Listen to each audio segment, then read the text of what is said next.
रहस्य है, वो ध्यान से समझिए। तो बोले ये फल नहीं भी खाएंगे तो चलेगा। उन्होंने भी सतयुग और त्रेता युग तक उस फल को नहीं खाया। लेकिन फिर क्या हुआ, द्वापर में उस वृक्ष के नीचे हव्वा जो महिला थी वो खड़ी थी।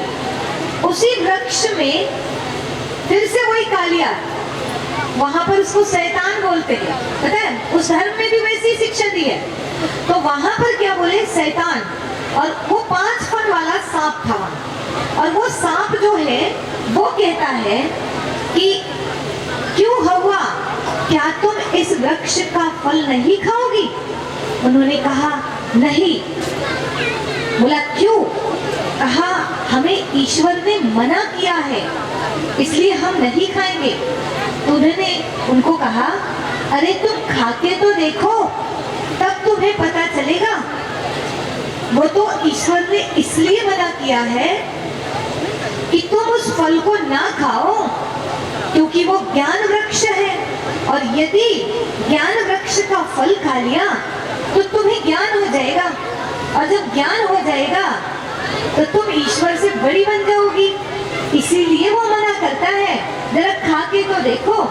ऐसे उस सर्प ने, कालिया ने बहकाया, शैतान ने बहकाया, और उसके बहकावे में आदम और हव्वा आ गए। और उसमें पहले महिला थी, वो उसके बहकावे में आई और उसने उस फल को तोड़ा। और कहते हैं उस फल को खाने की शर्त थी क्या, कि दोनों को मिलके खाना पड़ता। तो आधा आधा दोनों ने खाया, हव्वा ने खाई आधा और वो फल को दिया आदम को कि तुम इस फल को खाओ। उसने भी खा लिया उसके कहने से, और जैसे दोनों ने फल खाया वैसे ही इन्हें शर्म आने लगी एक दूसरे को देखकर। इनके कपड़े उतर गए सारे, ऐसे दिखाते उसमें, कपड़े उतर गए, और इसीलिए इन्हें शर्म आने लगी और ये पेड़ के पीछे छिपने लगे। अब जब पेड़ के पीछे छिपने लगे तो ऊपर से आवाज आई ईश्वर की, क्यों तुम लोग क्यों छिप रहे हो? उन्होंने कहा हमें शर्म आ रही है, पत्ते लपेट रहे अपने शरीर में। तो कहा हमें शर्म आ रही है। तो कहा कि क्यों शर्म आ रही, क्या हुआ? तो बोले हम नग्न हैं। तो फिर कहा अच्छा ये ज्ञान कहाँ से हुआ तुम्हें, ये वाला ज्ञान कहाँ से हुआ तुम्हें? क्या तुमने ज्ञान वृक्ष का फल खा लिया? तो कहा हाँ। आदम ने कहा हाँ खा लिया। तो बोला क्यों खाया? डांट पड़ी उन्हें, क्यों खाया? मैंने मना किया था ना, मेरी आज्ञा का उल्लंघन क्यों किया? उसी समय उन्होंने कहा मैंने नहीं, इसने खिलाया मुझे, इसने बोला मुझे। किसने? हव्वा ने, उसकी पत्नी ने। तो उससे पूछा क्यों खाया तुमने, मना किया था ना मैंने? तो उसने कहा कि मुझे उसने बोला। किसने? वही सर, वही शैतान ने बोला। अब जैसे कहा उसने वैसे ही भगवान ने तुरंत श्राप दिया।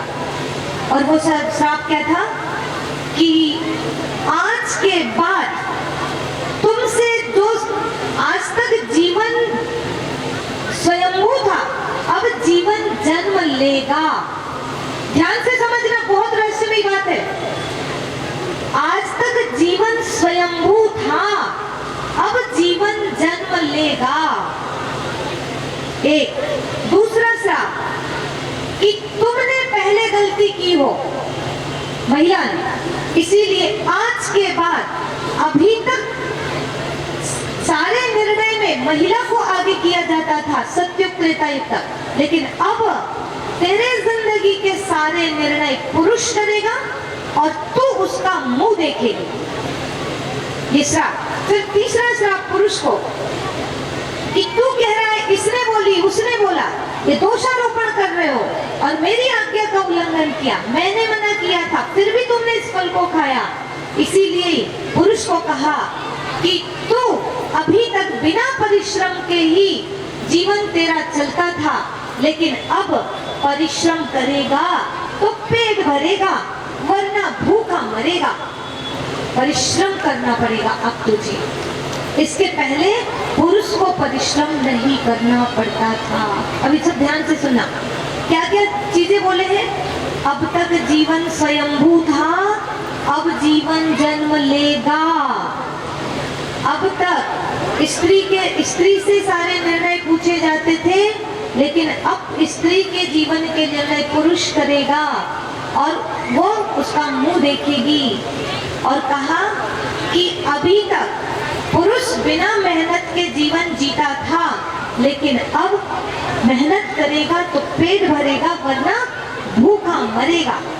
और फिर उसके बाद आगे इनको कई तरह के श्राप मिले और फिर ये एकदम से डर गए और कहा जल्दी जाओ, हमारे और तुम्हारे बीच में, माना ईश्वर के और तुम्हारे बीच में अब जैसे बिजली टाइप से कुछ ऊपर से गिर रही थी, चमकती हुई, गिरते हुए दिखा, उसमें दिखाते हैं। तो बोले हमारे तुम्हारे बीच में एक बहुत बड़ी एक चीज आ रही है, तुम जल्दी यहाँ से जाओ, दूर जाओ, हमसे दूर चले जाओ। और जन्नत से, स्वर्ग से माना उनको धक्का मार के निकाल दिया गया कि आप जल्दी भाग जाओ यहाँ से। और दौड़ते दौड़ते दौड़ते दौड़ते ये लोग निकले, भागे वहां से, माना स्वर्ग से ये निकल गए। अब स्वर्ग से जैसे निकले वैसे कहाँ गए, जंगल जंगल जंगल जंगल भटक रहे, ठीक है। अब ऐसे जा रहे भटकते भटकते, फिर धीरे धीरे क्या हुआ कि आगे चल के एक उन्होंने ही देखा एक बकरी को देखा, तो गर्भवती थी वो, माना बहुत बड़ा उसका पेट दिखाई दे रहा था। तो वो महिला कहती है ये ऐसे क्यों दिख रही है। और वहां जैसे ही उन्होंने उसको ऐसे देखा तो उसने बताया कि ये बच्चा है इसके पेट में, अब ये जन्म लेगा। वैसे ही थोड़े समय बाद ये भी गर्भवती हो गई। और गर्भवती होने के बाद में इतना, हाँ, एक श्राप मिला कि अब तक जीवन स्वयंभू था, अब जीवन जन्म लेगा।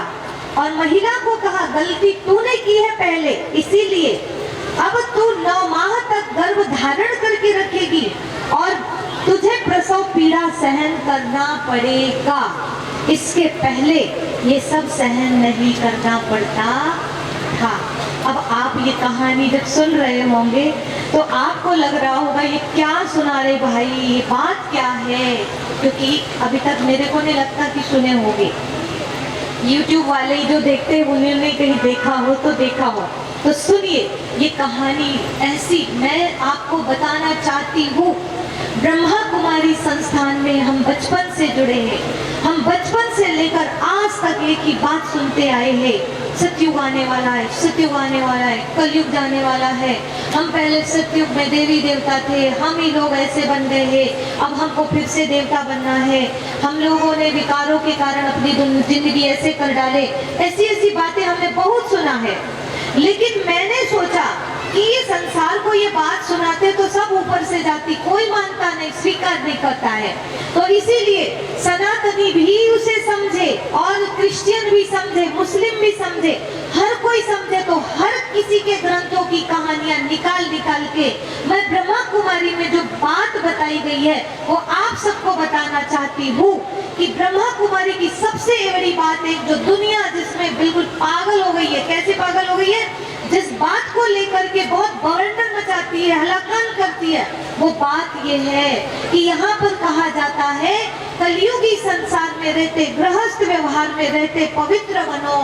ये वाली बात किसी को हजम नहीं हो रही है और दुनिया को देख के लगता भी है अरे विषय भोग से तो दुनिया चल रही है, संतान तो उसी से हो रही है, पवित्र बन जाएंगे तो क्या होगा? क्या आप समझना चाहेंगे इस विषय को गहराई से? तो चलिए, क्योंकि काम क्रोध लोभ से यही नरक के द्वार है, इसी ने नरक लाया है, तो हमको इसी पे काम करना पड़ेगा, तभी हम स्वर्ग ला सकते हैं। अगर मैं छिपाते रहूं ये बातों को तो कैसे हम जनता को बता पाएंगे? और वो उनको कहते रहेंगे नहीं नहीं नहीं नहीं ऐसा नहीं है। इधर कह रहे सब भाई बहन बनाते हो आप लोग, पति पत्नी को भाई बहन बनाते हैं आप लोग, और हम कहें कि नहीं नहीं नहीं भाई नहीं बनाते, हम ऐसा नहीं करते, ऐसे बोलते रहेंगे तो काम बन जाएगा क्या? जो बात सच्ची है उस बात को जनता के बीच में बता दो, सही लगे तो ठीक और ना लगे तो आप अपना काम करो, हम अपना काम कर रहे हैं। और उसके बाद लास्ट में कोई ये तो ना कहना कि हमें थोड़ी पता था ये चीज, हमें थोड़ी पता थी ये बातें, नहीं तो हम भी इस बात पे विचार करते। आज टाइम बहुत कम बचा है।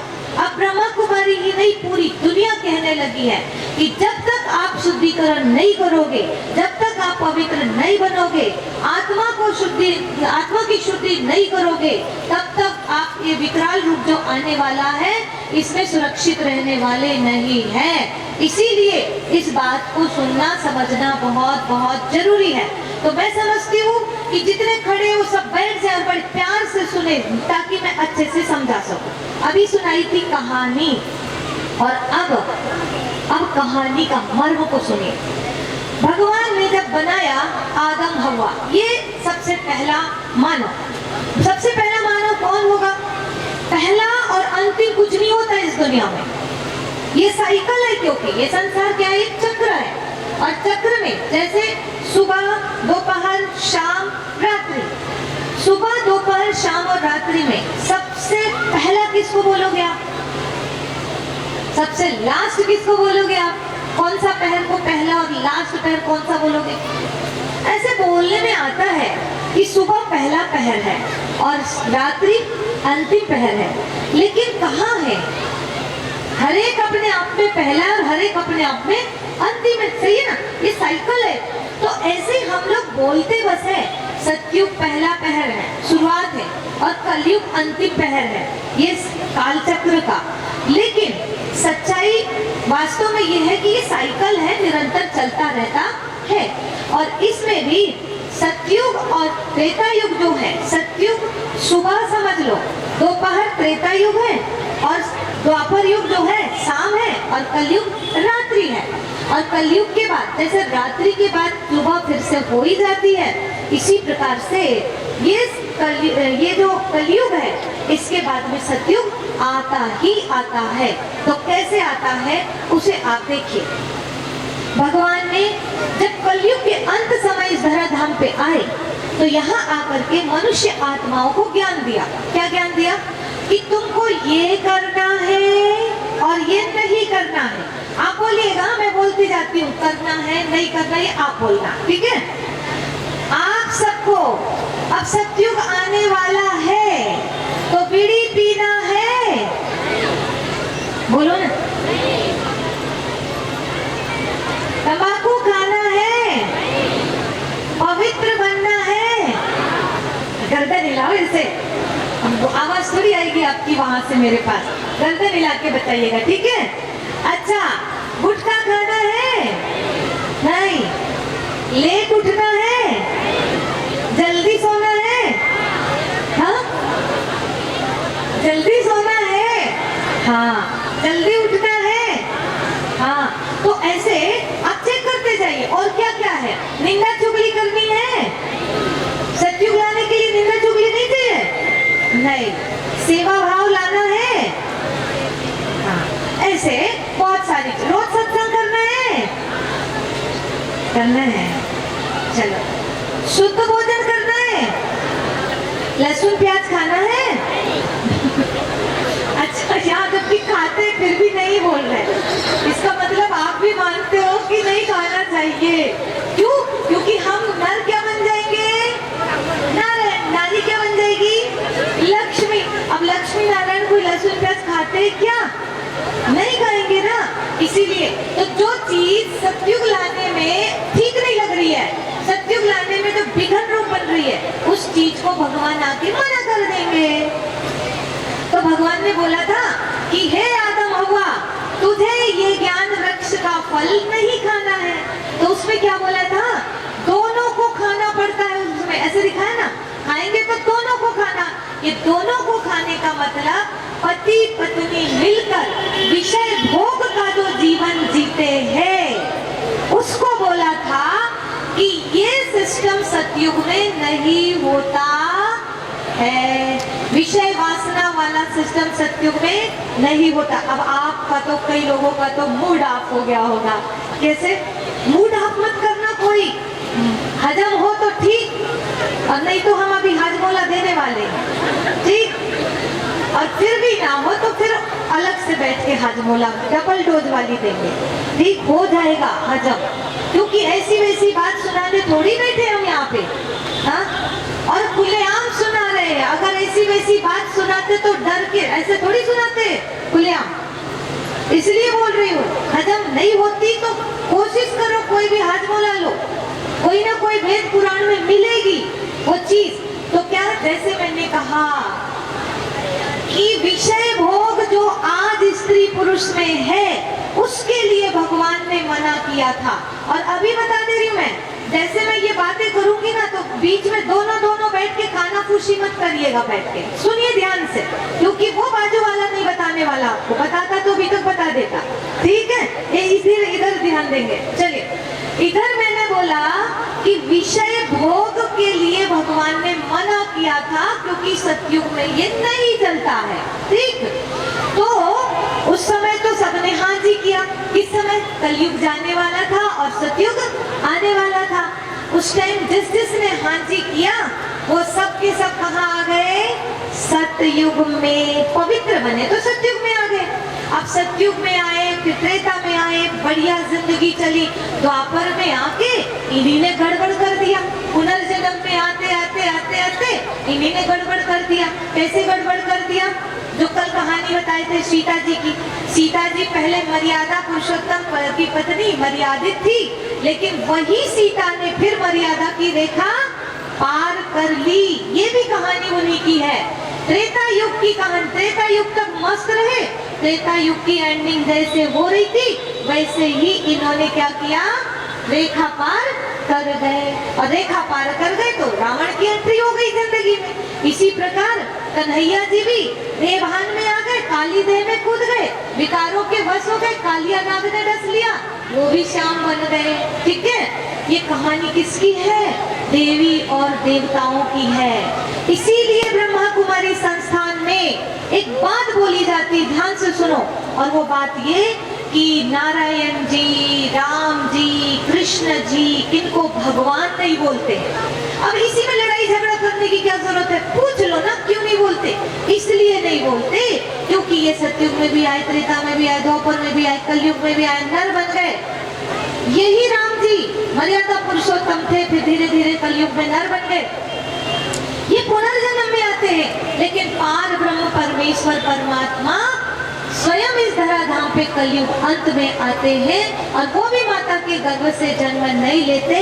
लेकिन यही जो श्री नारायण जी थे ना, उसी नारायण जी के अंतिम में शरीर में आके अपना काम करते, गीता का ज्ञान सुनाते।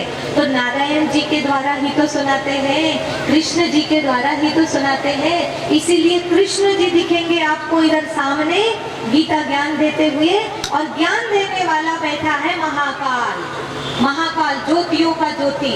इसीलिए लोग समझ नहीं पा रहे हैं, ज्ञान देने वाला महाकाल है और जिसके द्वारा दे रहा है वो नारायण जी की आत्मा है, कृष्ण जी की आत्मा है, वो कृष्ण जी का शरीर है। इसीलिए विराट रूप दिखाते हैं कि ये ही विष्णु जी, एक ही शरीर है और एक ही आत्मा, लेकिन अलग अलग चेहरे हैं। इसका मतलब ये है, यही नारायण जी सतयुग से, त्रेता से, कलयुग से, द्वापर से कलयुग में पहुंचते था, इतने सारे चेहरे लेकर के आते हैं। ये एक ही आत्मा अनेक चेहरों को लेकर के अनेक शरीरों में आती है, और जब अंतिम जन्म हो जाता है इनका, तब जाकर के उसमें स्वयं भगवान प्रवेश करके, महाकाल प्रवेश करके अपना काम करते, गीता का ज्ञान देते हैं और मनुष्य आत्माओं को कहते हैं ये नरक के द्वार है, काम क्रोध लोभ मोह, इनको खत्म करो, इनको त्याग दो।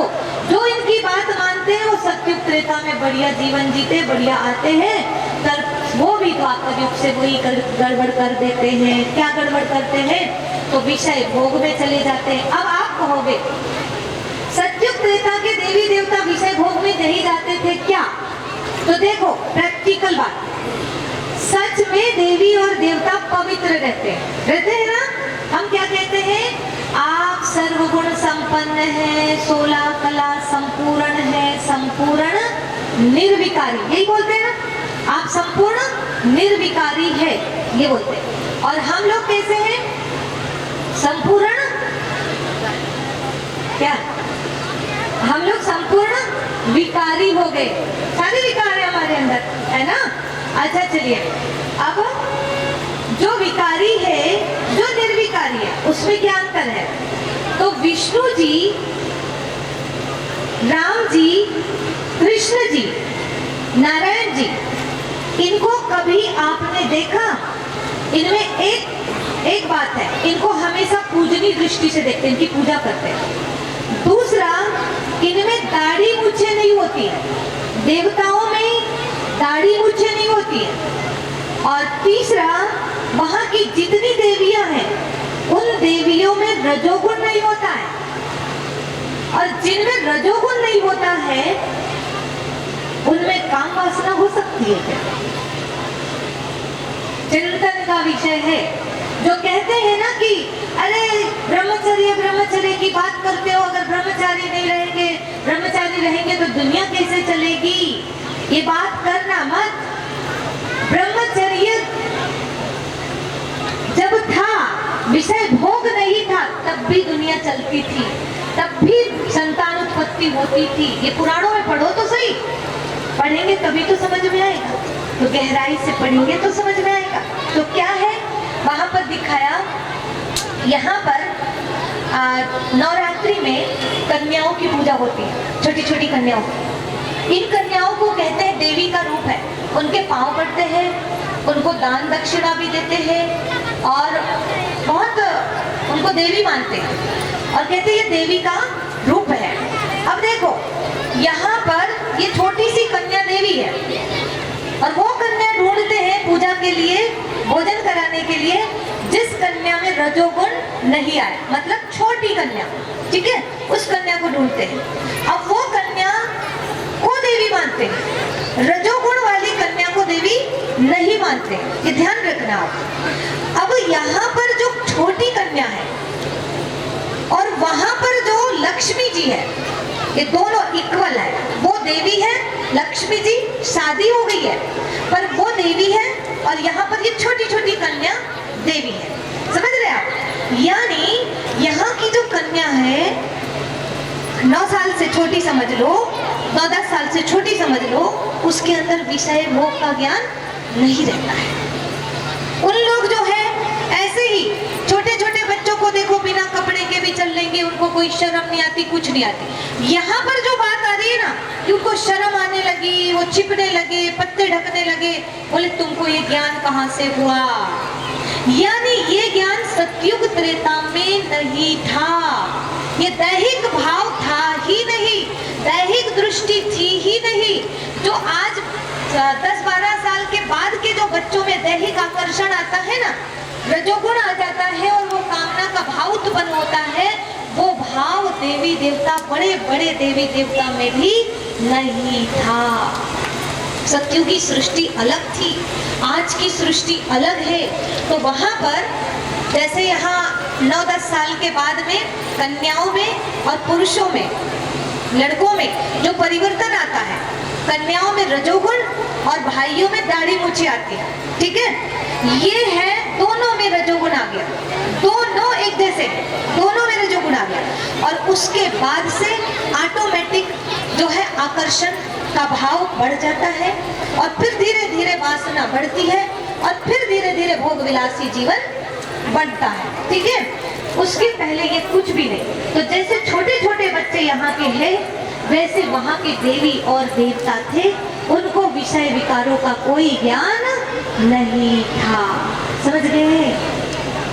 अभी कलयुग का अंत समय आएगा, बिल्कुल अंतिम, उसके लिए तो ऐसे लिखा है कि जिस कन्या को कोई दुनिया का ज्ञान नहीं, वो भी गर्भवती हो जाएगी।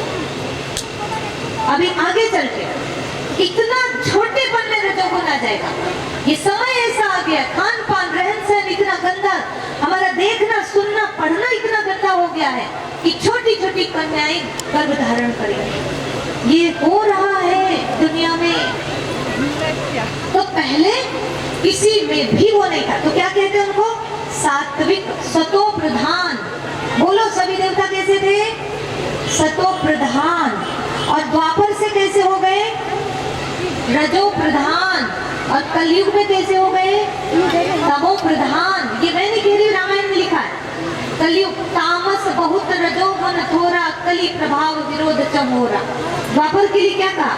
रजस बहुत अल्प, सत्व कछु तामस, द्वापर धर्म हरस भय मानस। और सतयुग के लिए क्या कहा? सत्व शुद्ध समता विज्ञान। ऐसे माना हर युग के लिए वहां सतो प्रधान, यहाँ रजो प्रधान, और यहाँ पर तमो प्रधान। कलयुग में तमो प्रधान हो गए, यहाँ विकार बढ़ गया लोगों के अंदर।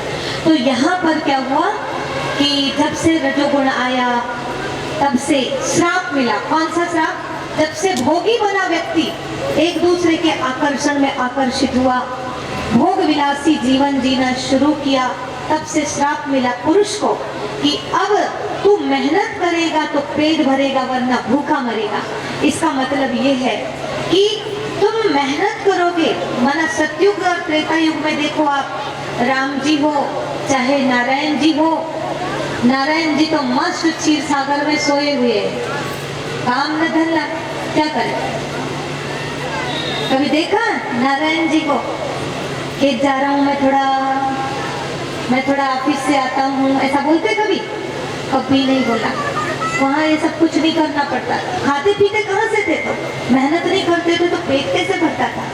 तो वहाँ के लिए बताया कि वहाँ प्रकृति ही सब कुछ देती थी। प्रकृति इतनी सतो प्रधान थी कि सब कुछ वहाँ पर अवेलेबल होता था।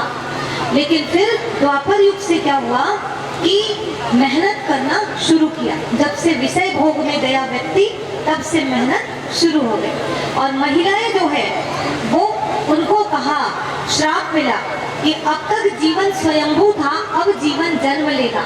जीवन स्वयंभू माना अभी तक कहते थे भय प्रकट कृपाला दीन दयाला कौशल्या हितकारी। राम जी का जन्म कैसे हुआ? वो इधर खीर खाने से हो गया, ऐसे बताते ना, इधर यज्ञ से खीर निकली, उसे खाया, उधर संतान, इधर मंत्र पढ़े, हाथ में संतान, ऐसे दिखाते हैं ना। तो वो कैसे हुआ? योग बल से हुआ, नहीं हुआ? इसी को तो कहते योग बल से संतानें होती थी। लेकिन कम बुद्धि के लोग नहीं समझ पाएंगे इन चीजों को। जो सतयुगी संसार में कभी गए ही नहीं, उस आत्मा को ये चीज, अब उसी को याद होगा ना, वही चीज उसी को जल्दी से याद आ जाएगी, ये बातें जल्दी समझ में आ जाएगी जो उस दुनिया में रहे हैं, और रहे हैं समझ में आएगी तो जल्दी से एक्सेप्ट कर लेंगे, स्वीकार कर लेंगे इस बात को, और पावन बनेंगे। पावन बनेंगे तो फिर से सतयुगी संसार में जाएंगे। बाकी तो मजाक ही उड़ाते रह जाएंगे इस बात को कि हाँ योग बल से होता था। तो फिर राम जी का जन्म जो योग बल से हुआ वो कैसे हो गया? और मंत्रों से जो इधर मंत्र पढ़े संतान हुई वो कैसे हुई? ये दिखाया ना इस हमारे पुराणों में। तो योग बल से संतान होती थी वहां पर। और वहां पर जैसे देखो, यहाँ पर हम जानते हैं जिस कन्या में रजोगुण नहीं है वो कन्या संतान को जन्म नहीं दे सकती, है ना। जिस कन्या में रजोगुण नहीं वो कन्या संतान को जन्म नहीं दे सकती है। तो ये देवियां जो है इनमें रजोगुण नहीं था, फिर कैसे संतान को जन्म देगी? इससे भी समझ में आता है कि वहां पर जीवन जन्म नहीं लेता, वहां पर इधर संकल्प करते और इधर संतान होती है। ये सतयुगी संसार की विधि है, जन्म की विधि है। अब आप कहेंगे ऐसा कैसे होता है? तो देखिए ध्यान से सुनिए। होता ऐसे है कि हमारे अंदर जो ऊर्जा है, शक्ति है, ठीक है, ये ऊर्जा जब एक फीमेल एक मेल का चिंतन करती है, एक पुरुष एक महिला का चिंतन करता है, उसकी देह का चिंतन करता है, उसके बारे में चिंतन करता है, तो ऑटोमेटिक उसकी एनर्जी का अधोपतन होता है, वो ऊर्जा नीचे की तरफ जाती है। और एक योगी, उसको कहते भोगी, जो महिला का पुरुष का चिंतन करता है, महिला देह पुरुष देह का चिंतन करता है, तो उसकी एनर्जी का अधोपतन होता है, वो ऊर्जा नीचे की तरफ जाती है। और वो ऊर्जा नीचे की तरफ जाकर के एक संतान का निर्माण करती है, समझ रहे आप, एक संतान को जन्म देती है। ऐसे ही ये जो बताया, ये भोगी का सिस्टम बताया। योगी का सिस्टम कैसे होता है कि वो अपनी ऊर्जा को आत्मचिंतन करके परमात्म चिंतन करता है। वो क्या करता है? आत्मचिंतन और परमात्मा चिंतन करता है। तो उसकी ऊर्जा जो है उसका ऊर्ध्व गमन होता है, और वो ऊर्जा जब ऊपर की तरफ जाती है तो यहाँ आकर क्या बनती? संकल्प शक्ति। और यही संकल्प शक्ति फिर क्या करती है? संकल्प से सृष्टि बनती है। उधर भोग से सृष्टि बनती है, भोग से संतान होती है, इधर योग से संतान होती है। ये विधि होती है। तो अब हमारे ऊपर है, हम योग करें, तपस्या करें और अपने आप को ऐसा योग्य बनाएं, इतना शक्तिशाली बनाएं कि कलयुग के बाद अब क्या आने वाला है? बोलो क्या आने वाला है? सतयुग आने वाला है। ऊपर से टपकने वाला है कि समुद्र के अंदर से निकलने वाला है कि फिर हमको बनाना पड़ेगा यहाँ? बोलिए क्या है? सतयुग ऊपर से टपकेगा, नीचे से निकलेगा, तो कहां से आएगा? बनाना पड़ेगा। राम राज्य कौन कौन लाना चाहते हैं? हाथ उठाओ, अच्छे से उठाओ, दोनों हाथ उठाओ। अच्छा, सभी लाना चाहते हैं। अब सभी लाना चाहते हैं तो फिर मेहनत तो करनी पड़ेगी, करनी पड़ेगी नहीं? योग बल बढ़ाना पड़ेगा। देखो कैसे बनते हैं। कृष्ण जी को जन्म देने के लिए कोई ऊपर से थोड़ी आता है। यही कंस की दुनिया है। अच्छा बताओ, अभी कृष्ण की दुनिया है कि कंस की दुनिया है? कंस की दुनिया, कंस की दुनिया है। गर्दन तो हिलाओ। कृष्ण जी की दुनिया है अभी कि कंस की दुनिया है? हाँ, कंस की दुनिया। सब कंस में गर्दन हिला रहे हैं, ठीक है। अच्छा, अब कृष्ण जी का जन्म कहाँ होगा? अलग दुनिया में नहीं होता कृष्ण जी का जन्म। कंस की बहन से कृष्ण का जन्म होता है। कहाँ से होता है?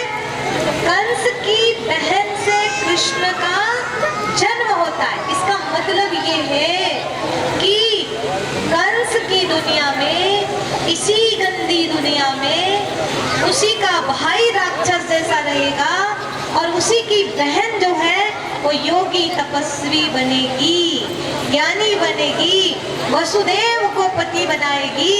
वसुदेव माना जिसने विकारों को वश में कर लिया है, उसको अपना पति मानेगी। और फिर उसने क्या किया? देवकी, वो देवकी है, समझ गए? माना देवता बन गई है, देवी बन गई है। और वसुदेव से विवाह किया है जिसने विकारों को वश में कर लिया है और देव बन गया है।